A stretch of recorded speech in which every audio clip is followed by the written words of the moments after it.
Depuis des siècles, la Grande Pyramide reste le plus grand mystère de construction au monde. Mais aujourd'hui, de nouvelles découvertes, du journal d'un ouvrier à des rampes oubliées dans le désert, révèlent enfin la vérité sur sa création. Voici les preuves qui lèvent le mystère de la construction de la Grande Pyramide.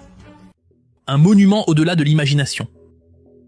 Il y a 4500 ans, sur un plateau dominant le Nil, une structure commença à s'élever, repoussant les limites de ce que les mains humaines pouvaient accomplir.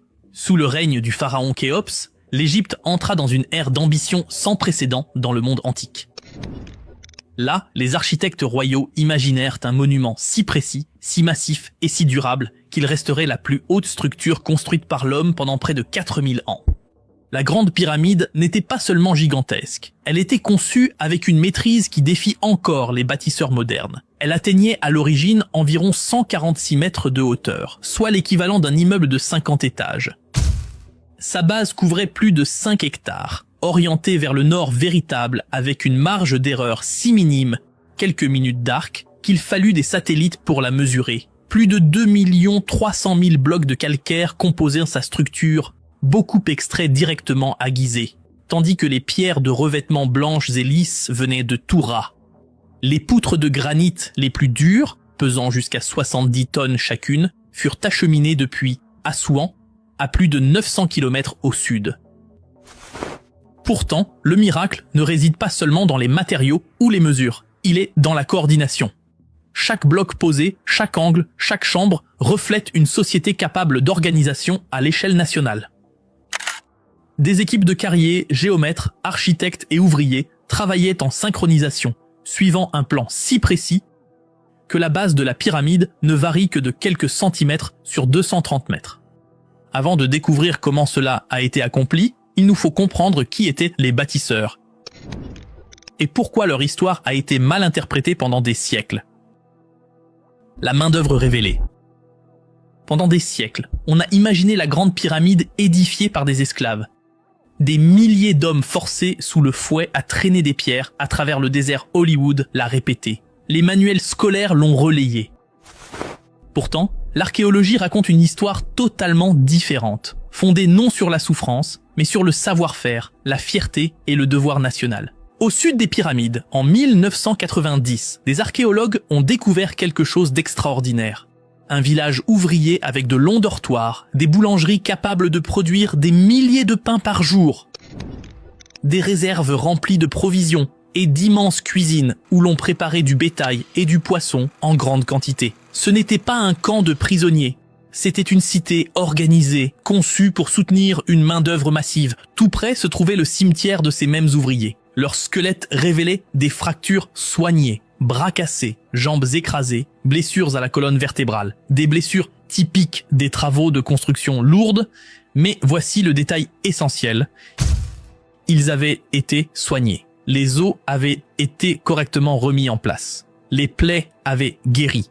Ces hommes avaient reçu des soins médicaux, une alimentation et du repos. Et lorsqu'ils mouraient, ils étaient enterrés avec soin, parfois avec de la poterie ou de petites offrandes. Un tel respect n'était jamais accordé aux esclaves.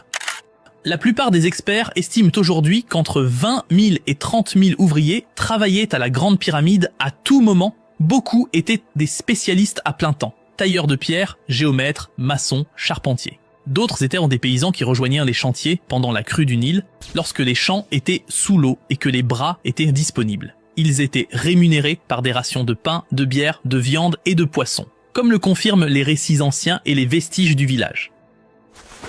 Et ces ouvriers étaient fiers de leur travail. Les noms des équipes, peints sur les blocs qu'ils plaçaient, portaient des titres comme « Les Amis de Khéops ». De telles marques montrent une main-d'œuvre qui n'était pas opprimée, mais unie par un but commun. Mais même avec des milliers de mains expertes, un autre défi se dressait. Déplacer des millions de tonnes de pierres à travers le désert, les montagnes et les rivières. Comment y sont-ils parvenus? Comment les pierres ont voyagé? Avant qu'un seul bloc ne puisse s'élever vers le ciel, les Égyptiens durent résoudre un autre miracle d'ingénierie. Comment déplacer des millions de tonnes de pierres à travers carrières, rivières et déserts sans roues, sans fer ni machines? La réponse émerge à travers des gravures, l'archéologie du désert, des expériences en physique et les mots d'un homme qui l'a vécu. Une grande partie du calcaire provenait de carrières taillées directement dans le plateau de Gizeh. Mais d'autres matériaux venaient de très loin. La beauté extérieure de la pyramide, ces pierres de revêtement blanches et luisantes, venaient de Toura, à environ 13 km. Tandis que les énormes poutres de granit utilisées dans la chambre du roi venaient d'Assouan, à plus de 900 km au sud. Une scène gravée dans une tombe ancienne offre le premier indice majeur. On y voit des ouvriers tirant une statue sur un traîneau pendant qu'un homme verse un liquide devant. Pendant des décennies, les chercheurs ont considéré ce liquide comme un rituel. Mais des physiciens de l'université d'Amsterdam ont testé l'idée et découvert quelque chose de remarquable. Du sable du désert légèrement humidifié ne s'amoncelle pas devant un traîneau, il se raffermit. Cela réduit la friction de manière si spectaculaire que la force nécessaire pour tirer peut diminuer de moitié. Les Égyptiens n'avaient pas besoin de roues, ils avaient la physique. Mais la découverte la plus révolutionnaire vient de Atnoub, une vaste carrière de calcaire dans le désert oriental.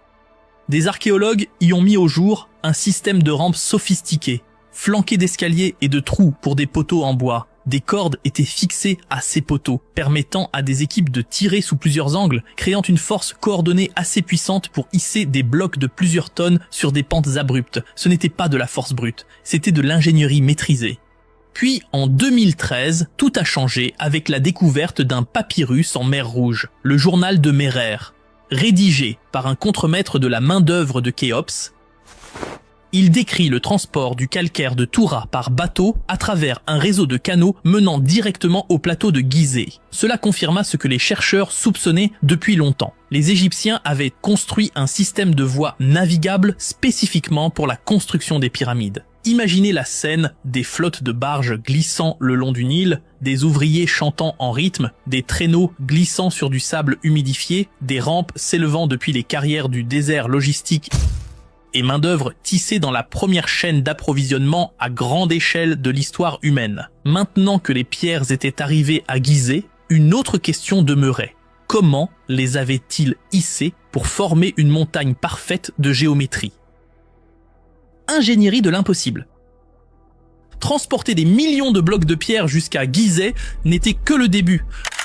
Le véritable défi, le mystère qui a intrigué les historiens pendant des siècles, était de comprendre comment les Égyptiens ont élevé ces blocs vers le ciel, les empilant couche après couche jusqu'à atteindre une structure de près de 150 mètres de haut.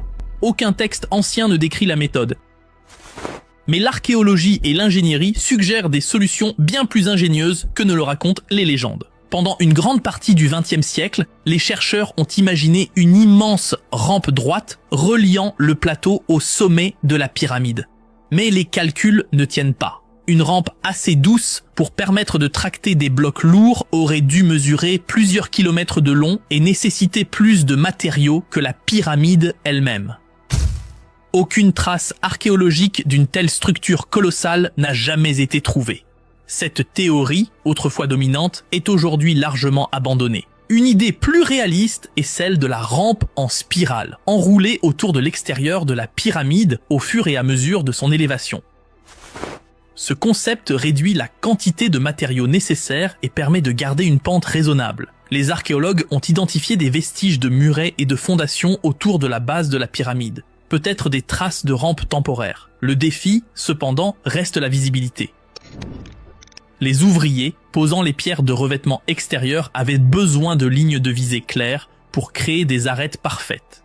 Certains chercheurs proposent que la rampe était segmentée, avec des ouvertures stratégiques laissées pour les géomètres. L'hypothèse moderne la plus convaincante est celle de la rampe interne, proposée par l'architecte français Jean-Pierre Houdin. Selon ce modèle, une rampe aurait été construite à l'intérieur de l'enveloppe extérieure de la pyramide s'élevant en spirale carrée. Des scans thermiques et des études de microgravité ont révélé des vides cachés dans la pyramide qui pourraient correspondre à ces couloirs internes. Bien que cela ne constitue pas une preuve définitive, les indices sont intrigants. Quelle que soit la conception de la rampe, les Égyptiens utilisaient des outils mécaniques simples mais puissants. Des leviers en bois pour soulever les blocs par petites étapes, des traîneaux pour les positionner avec précision et des contrepoids pour réduire l'effort. Avec des milliers de mains travaillant en parfaite coordination, chaque pierre montait toujours plus haut jusqu'à donner naissance à la pyramide. Un triomphe d'ingénierie bâti non par magie, mais par maîtrise. une précision guidée par les étoiles. Même après avoir compris comment les pierres ont été déplacées et élevées, une question reste presque incroyable. Comment les bâtisseurs de l'Antiquité ont-ils atteint une telle précision? L'alignement de la Grande Pyramide avec le nord véritable n'a qu'une marge d'erreur de quelques minutes d'arc, une exactitude que certains bâtiments modernes peinent à atteindre. Sans boussole ni télescope, comment les géomètres ont-ils accompli cela? La réponse se trouve dans le ciel nocturne. Les prêtres astronomes égyptiens utilisaient des outils simples, le merket et le bey, essentiellement des fils à plomb et des baguettes de visée, pour suivre le mouvement des étoiles circumpolaires. En observant le moment où une paire d'étoiles semblait se figer sur une même ligne verticale pendant leur rotation autour du pôle, les géomètres pouvaient établir un axe nord-sud d'une précision remarquable. En répétant le processus, la mesure devenait encore plus fine.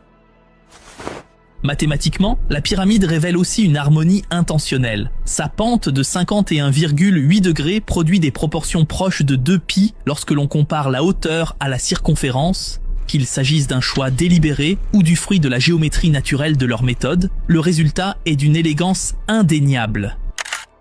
À l'intérieur, les poutres de la chambre du roi s'emboîtent si parfaitement qu'aucun mortier n'était nécessaire, et le poids était redirigé par des plafonds superposés en granit. Une stratégie structurelle étonnamment moderne. Ce n'était pas du hasard, c'était de l'astronomie, de la géométrie et de l'ingénierie œuvrant ensemble avec une précision qui reflétait autant la compréhension scientifique que la portée spirituelle, construite pour survivre aux millénaires.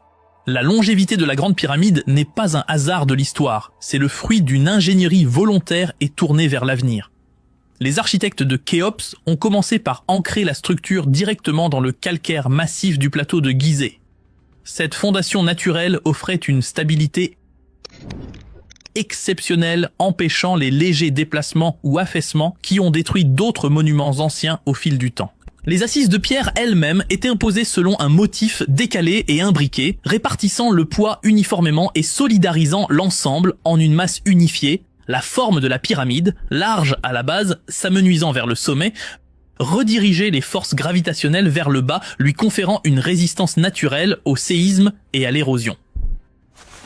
À l'intérieur, les bâtisseurs se sont attaqués à un défi encore plus grand. Comment protéger les chambres enfouies sous des millions de tonnes de pierres? Leur solution fut ingénieuse. Au-dessus de la chambre du roi, ils construisirent 5 chambres de décharge, chacune faite de poutres de granit massif. Ces poutres transféraient le poids vers l'extérieur plutôt que vers le bas, évitant ainsi l'effondrement. Ce principe, aujourd'hui appelé décharge de charge, est toujours enseigné en ingénierie structurelle.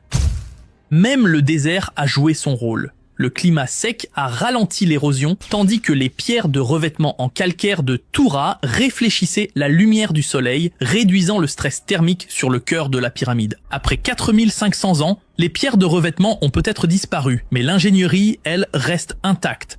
La preuve que les bâtisseurs de Khéops ne construisaient pas simplement un tombeau, ils bâtissaient pour l'éternité. Un monument dont le mystère n'a jamais été magique. Pendant des siècles, des théories sur des extraterrestres, des civilisations perdues ou des technologies impossibles ont tenté d'expliquer la perfection de la Grande Pyramide. Pourtant, chaque découverte, du journal de Merer aux rampes du désert, révèle la vérité. La pyramide n'était pas un miracle, c'était une prouesse, un monument à l'organisation, au savoir et à l'ambition humaine en parfaite harmonie. Le mystère de la Grande Pyramide n'a pas disparu, il a été enfin compris. Si vous souhaitez d'autres documentaires fondés sur les faits, qui lèvent le voile sur les grandes questions de l'histoire, abonnez-vous et activez les notifications, et dites-nous quelle merveille antique vous aimeriez explorer ensuite. Votre idée pourrait inspirer notre prochaine enquête.